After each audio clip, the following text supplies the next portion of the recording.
29e dimanche du temps ordinaire de l'année C, lecture du Saint-Évangile de notre Seigneur Jésus-Christ selon Saint Luc, au chapitre 18e, du verset 1 à 8.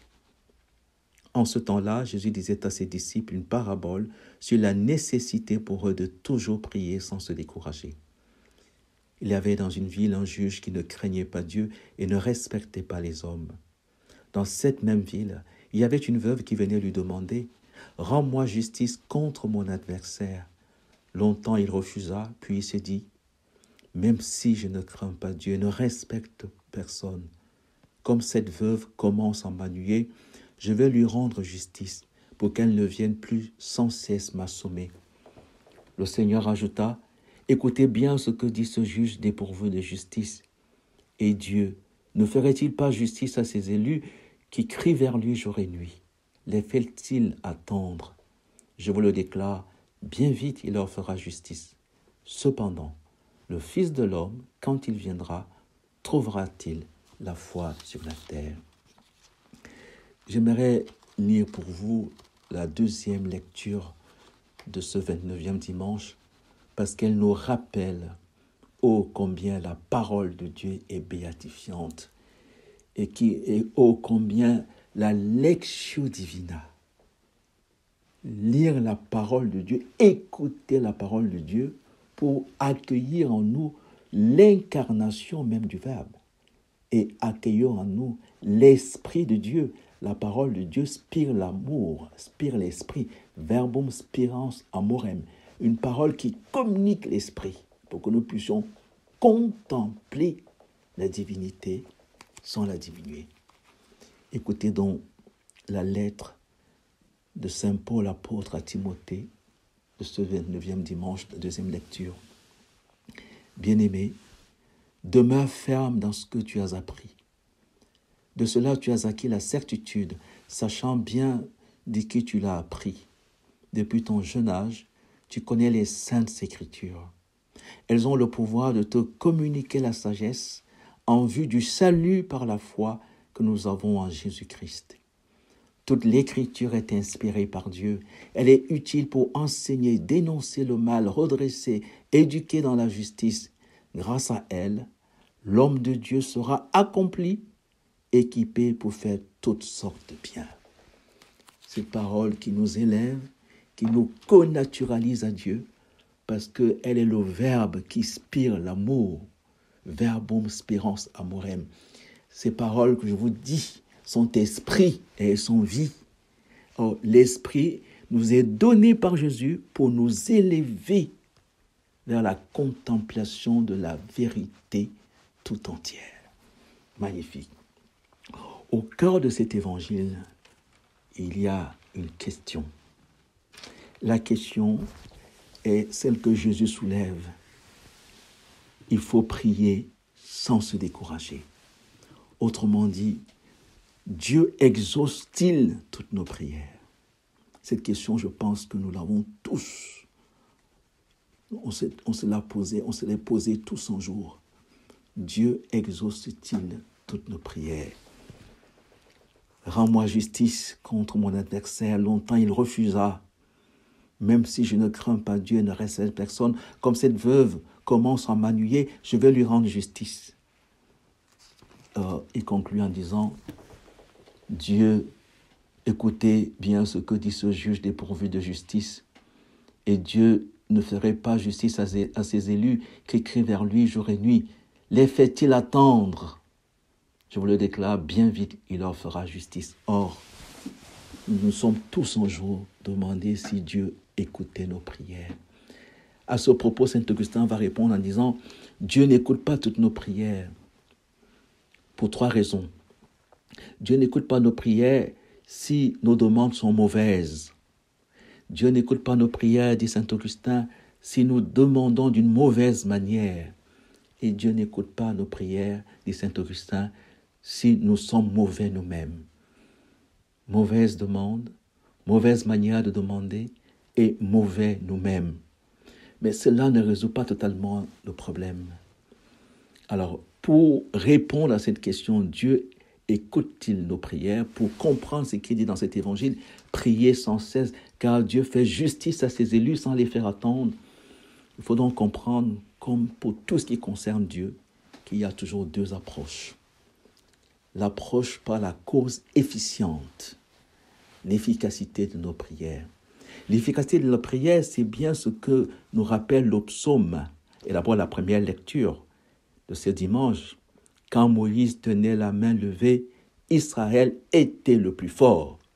Autrement dit, Dieu a exaucé Moïse. Autrement dit, Dieu a exaucé Moïse parce qu'il fait partie des élus dont parle l'Évangile. Dieu ne ferait-il pas justice à ses élus qui crient vers lui jour et nuit? Il ne les fait pas attendre. Ou alors, et ça c'est un point important de cet évangile, nous le reverrons tout à l'heure, cependant, le Fils de l'homme, quand il viendra, trouvera-t-il la foi sur la terre? Donc, il y a deux approches.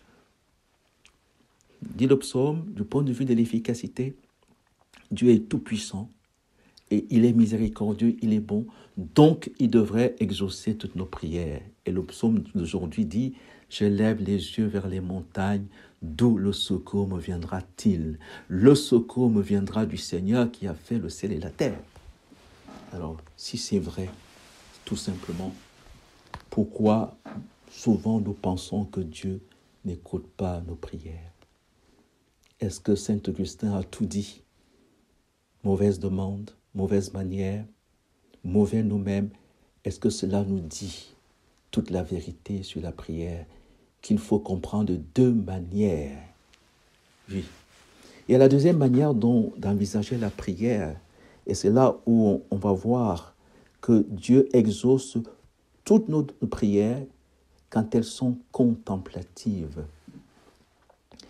La contemplation, c'est le fait que le point de départ n'est plus seulement la toute-puissance de Dieu, et c'est toute-puissance de Dieu qui fait que puisque Dieu est tout-puissant, puisque Dieu peut tout, donc, et qu'il est miséricordieux, et qu'il est bon, et qu'il nous aime, il doit forcément accéder à toutes nos demandes. Oui. Écoutez cet exemple d'ailleurs qui est donné, cette parabole. Jésus est clair. Si le juge sans justice peut rendre justice uniquement pour son bien à lui, pour qu'elle ne vienne plus sans cesse m'assommer, la conclusion c'est, et alors, à combien plus forte raison Dieu qui est la justice, Dieu qui est la miséricorde, Dieu qui est la bonté, Dieu qui est la grâce, ne peut que combler toutes nos demandes, quelles qu'elles soient. Alors, est-ce que c'est comme ça qu'il faut voir les choses? Donc, premièrement, du point de vue de l'efficacité, on voit bien que la question demeure parce que Dieu est tout-puissant et pourtant nos prières ne sont pas toujours exaucées. Maintenant, du point de vue de la contemplation, le point de vue de la contemplation, c'est le point de vue de la plénitude de la grâce. Le point de départ, c'est la plénitude, dit Saint Jean. De sa plénitude, nous avons reçu grâce sur grâce. La plénitude de Dieu, c'est que, est-ce que nous allons vers Dieu comme ceux à qui il manque quelque chose? Je regarde vers les montagnes, d'où le secours me viendra-t-il? Ou alors, je vais vers Dieu comme étant comblé, précédé par la grâce de Dieu qui m'a déjà comblé de tout. Il m'a donné son corps et son sang, son Fils unique. Dieu a tant aimé le monde qu'il a donné son Fils unique. Il m'a donné son Esprit Saint. Recevez l'Esprit Saint. Tous ceux à qui vous remettrez les péchés leur seront remis. Il m'a donné sa mère. Voici, fils, voici ta mère. Il nous a donné les sacrements, le baptême, la confirmation, le sacerdoce. Il nous a tout donné.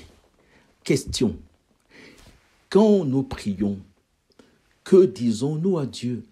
Est-ce que nous l'informons qu'il nous manque quelque chose? Dans ce cas, on a l'impression qu'il n'a pas encore tout donné. Or, tout agent agit conformément à ce qu'il est, nous dit l'évangile d'aujourd'hui. C'est la fine pointe de l'évangile d'aujourd'hui. Le juge sans justice rend justice pour qu'on ne vienne plus l'assommer, pour sa tranquillité à lui. Tout agent agit conformément à ce qu'il est. Operatio sequitur esse. Si le juge sans justice agit en faveur de la personne qui lui demande d'intervenir pour son bien à lui, Dieu le Père, Dieu, très saint Trinité, agit conformément à sa nature, qui est la gratuité absolue et qui consiste à donner totalement tout ce qu'il a se donner sans mesure, et à faire de Marie sa mère, à faire de pauvres hommes que nous sommes ses prêtres. Il va jusqu'à dire dans l'Ancien Testament, « Moi, je t'ai donné une source d'eau vive. C'est toi qui as préféré les citernes lézardées. » Vous voyez, est-ce que ce n'est pas là le problème de la prière? Quel est notre point de départ? La plénitude ou alors le manque? La plénitude de la grâce ou alors il nous manque des choses à demander à Dieu? Alors, on va donc le voir. Marie va être là, nous est donné. Elle à qui l'ange dit, « Réjouis-toi, plénitude de grâce. » Qu'est-ce qui manquerait à Marie? Vous voyez, les gens qui disent que Marie a eu d'autres enfants, ils ne comprennent pas ce que lui dit l'ange. L'ange dit à Marie, « Tu es comblée, réjouis-toi, comblée de grâce. » Tout ce qu'une femme peut avoir, tu l'as. On ne peut plus rien ajouter. D'ailleurs, kekaritomene, qu'on a traduit par pleine de grâce, est beaucoup plus fort. Mot à mot veut dire la plénitude de la grâce qui correspond pratiquement au nom de Dieu. C'est Dieu qui est la plénitude de la grâce. L'ange dit à Marie, réjouis-toi, toi la plénitude de la grâce. Marie s'en étonne. Elle se demandait ce que signifiait potapos, ne veut pas dire la signification au sens de la compréhension, mais la destination de cette salutation. À qui t'adresses-tu? À moi ou à Dieu? En disant plénitude de la grâce, bien sûr que ça renvoie directement à Dieu. De sa plénitude, nous avons reçu grâce sur grâce. Marie va donc être celle qui va nous aider à accueillir la parole de Dieu sans la diminuer, parce qu'avec Marie, le point de départ est la plénitude. Nous n'allons pas vers Dieu pour avoir ce que nous n'avons pas. Non, nous allons vers Dieu et c'est la foi. Le Fils de l'homme, quand il viendra, trouvera-t-il la foi?